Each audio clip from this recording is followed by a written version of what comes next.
Do shta një 16 vjeçare nuk mund të jetë një non, edhe kjo është si pasojë e kësaj. Po, apo e ke kuptu tani? Tani e kam kuptu normal, po nuk isha gatshme për fëmijë, nuk isha njeri qysh me rrit një fëmijë, po ashtu jam mundu edhe mirë. Po pastaj kur fillove mi pa ndryshimet të vetja, i tregoje bashkëshortit për këtë ndryshim, apo të kuptoj bashkëshorti që ti në realitet nuk kishe qenë ashtu edhe po ndryshon diçka te ti? Herë kam fol, po nuk është që e ka kuptu edhe ai çka po ndodh me mu.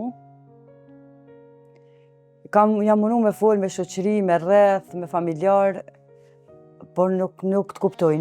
Ato që e ndjen ti mren, ato ajo nuk spjegohet me fjalë, nuk ta kupton kërkush. Është problem. Cilat kanë qenë simptomat që ti e kuptove që tu ka shpash një ankth? Pagjumësi e madhe, çrregullimi i oreksit, kisha dridhje trupi, më ndalke fryma vazhdimisht, kisha marramendje, vjella, humbje energjisë, zero. Ka pas rast që më ka dorëzu krejt, s'ko mujt as në kam mu qu. Herë më vike energjia, më vike forca, më vike vullneti. Edhe u pata shkput prej krejt aktivitete, prej punës, prej gjithë qka më do ke që gjithë qka ka marrë fund të unë. Nuk kisha vullnet, s'kisha shpresë, s'kisha energji për kur gjë.